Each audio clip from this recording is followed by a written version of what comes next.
दिनांक 14/3/2022 को यानी कल कार्बी गैया पुल के ऊपर एक घटना के लिए सूचना मिली और तत्काल थाना अध्यक्ष जक्कनपुर वहाँ पहुँचे। उसके बाद एएसपी सदर भी पहुँचे। तो सूचक द्वारा बताया गया कि किसी के द्वारा उसका 51,000 रुपये दो अपराधियों के द्वारा बाइक से कार्बी गैया पुल पे रोक के छीन लिया गया है। और उसके बाद पूरी टीम एक्टिव हो गई और एएसपी सदर थाना अध्यक्ष जक्कनपुर के नेतृत्व में तुरंत इसकी छानबीन शुरू की गई। सीसीटीवी फुटेज और अन्य जो भी अनुसंधान की प्रक्रियाएं थी तुरंत अपनाई गई। और उस अनुसंधान की प्रक्रिया में बाद में पता चला कि ये जो वादी था ये खुद ही जो है एक फर्जी लूट की घटना को अपने से इमेजिन को क्रिएट कराया। और ये पैसा बाद में अनुसंधान के क्रम में पता चला कि इसको लालच आ गया था, अपने मालिक का पैसा था और ये पैसा ले जाके अनिशाबाद के आगे अपना घर है जहाँ पर अपने घर पे इसने पैसा रख दिया था। और उसके बाद वापस आके यहाँ पे एक फर्जी लूट की घटना का जो है एक पूरा वो माहौल बनाया। लेकिन शाम तक जो है इस घटना का उद्भेदन हो गया और स्वयं जो है वादी द्वारा जाके पैसे की रिकवरी कराई गई, जो कि संपूर्ण पैसा जितना था 51,000 रुपये संपूर्ण रिकवरी हो गई है। और इस क्रम में ये फर्जी घटना का जो उद्भेदन तुरंत किया गया जगदलपुर थाना और एएसपी सदर के द्वारा।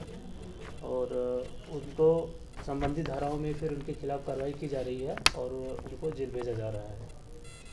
हाँ, इनके ऊपर पहले भी एक केस दर्ज है और एनडीपीएस का केस दर्ज है और इनका आपराधिक इतिहास रहा है।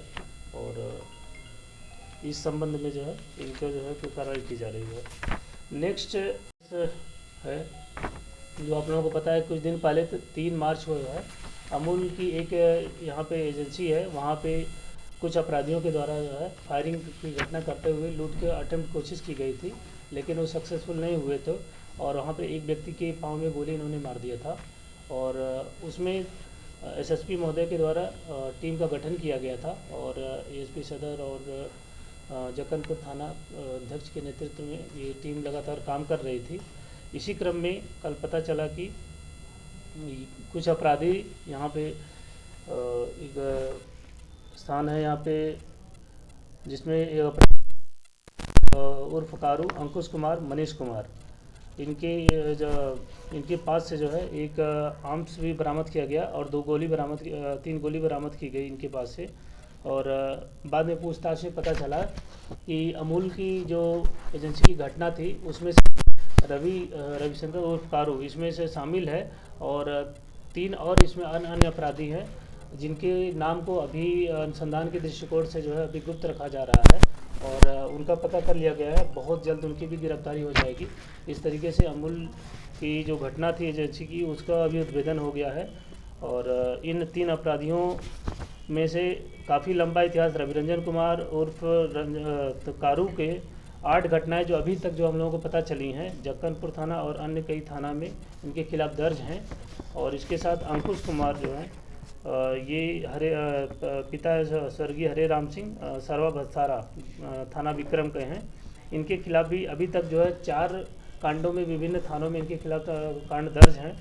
और मनीष कुमार भी हैं, इनके खिलाफ भी आपराधिक घटनाएं कहीं दर्ज हैं। लेकिन उस एक गौरी चेक का घटना है 163/22 यहाँ 13 मार्च को एक रामगंज पेट्रोल पंप है वहाँ पर से एक ट्रक वाले के पास से 50,000 रुपये नीचे गिर गए थे और उसने चोरी की घटना को दर्ज कराया। तुरंत थाना वहाँ से एक्टिव हुआ और उन्होंने सीसीटीवी फुटेज आदि तुरंत चेक किया और उसके बाद 2 अभियुक्तों की तुरंत गिरफ्तारी हो गई थी और एक अभियुक्त बाद में जो है उनकी निशानदेही पर गिरफ्तारी हुई। ये 3 अभियुक्त हैं, एक है विजेंद्र कुमार पिता रामेश्वर पासवान सोनाडी के हैं गोपालपुर के, दूसरे भी विजेंद्र पासवान हैं, इनके पिताजी का नाम कमलधारी पासवान है, ये सोनाडी गोपालपुर के हैं। तीसरे हैं सचिन कुमार सन ऑफ शंकर साव, ये दक्षिण परगना पश्चिम बंगाल से हैं जो इन लोगों के साथ में थे। इन्होंने जो है 50,000 रुपये बाद में स्वीकार किया कि उनकी निगाह वहाँ पर पड़ी और ये पैसे चुरा के ले जाके रख दिए थे और पैसे की बरामदगी से अक्सर पूरी हो गई है और तीनों अपराधियों को संबंधित धाराओं में जेल भेजा जा रहा है। कोई पूर्व तो वायरलेस में कोई एक सिपाही हैं, उनके द्वारा सूचना दी गई सुबह सुबह कि वो नीचे सोए थे और ऊपर जो है कोई जो है चोर घुस के उनके घर से कुछ कपड़े और टीवी चुरा के ले गया है। तो वहाँ पर पहुँचने के बाद थाना अध्यक्ष ने उनसे शिकायत ली है, उन्होंने कंप्लेन किया है और उनके कंप्लेन को लेकर उसकी जांच की जा रही है और उसके बाद उसमें जो भी दोषी होगा